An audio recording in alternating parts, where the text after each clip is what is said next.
Today's video brings me to Evergreen Cemetery in Boyle Heights, Los Angeles.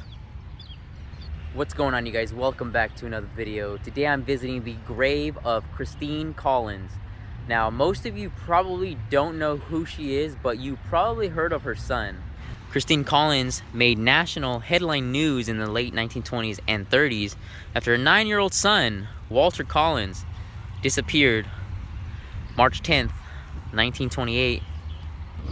Christine gave her son money to go see a movie that day. Sadly, it was the last time she ever saw him. If you guys haven't heard of this story, in the late 1920s there was a series of abductions and everything linked to a man named Gordon Northcott. He lived in the city once known as Wineville, California. He lived on a chicken coop, and yeah, that city, Wineville, they changed the name because of what happened there. I have a video about that. I'll put that link in the description. 5 months after Christine Collins' son disappears, a boy who is found wandering in Illinois claims to be her son. After reuniting with the boy, she knew that wasn't her son. You know, it's only been 5 months and this kid was way bigger than her son, and yeah, they didn't believe her. The police did not believe her. Captain J.J. Jones was in charge, and he was the one that tried to convince her that, you know, try the boy out. It could be your son, which is like, it's pretty crazy, right? She gave the boy 3 weeks, pretty much for nothing, because she knew right off the bat that that wasn't her son. She returned to the police with the boy, and even with dental records and friends backing up her claim, the captain still called her crazy.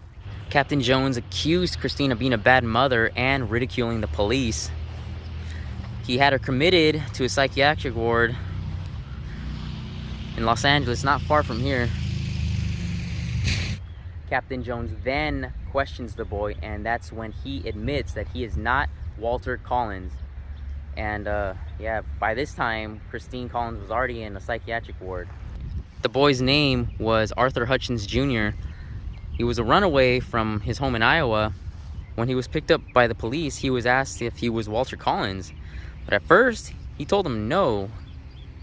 But, you know, he changed that to yes. His motive for claiming to be Walter was so he can get to Hollywood to meet his favorite actor, Tom Mix. 10 days after the boy confessed, Christine Collins was released from the hospital. It took 10 days, you guys, 10 days, even after the boy confessed. At that time, the LAPD was already under investigation for some corrupt scandals. You know, so it's not much of a shock of what happened then.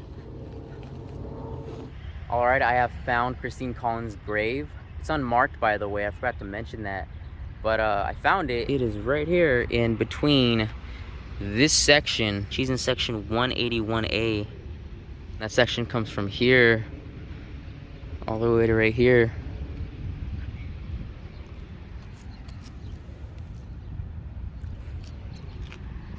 So here is the final resting place of Christine Collins.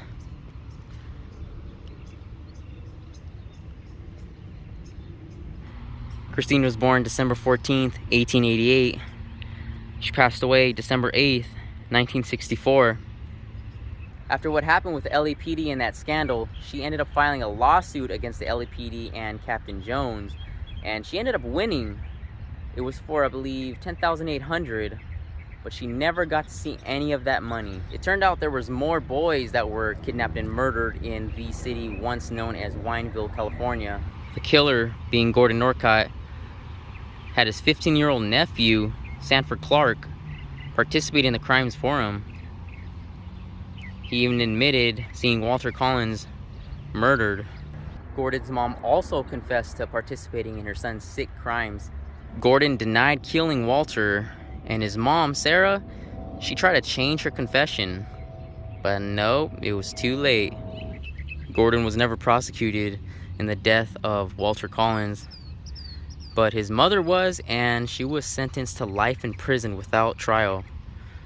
Wow. Sad thing is that Christine still believed Walter was still alive, even though it was confessed that he was one of the victims, she still had hope. Sanford's sister was concerned about him after he hadn't returned home for 2 years. He came here 2 years prior and he never went home. It was said that Sanford came from Canada to help his uncle Gordon build a ranch. Again, that was 2 years prior. He basically kidnapped him.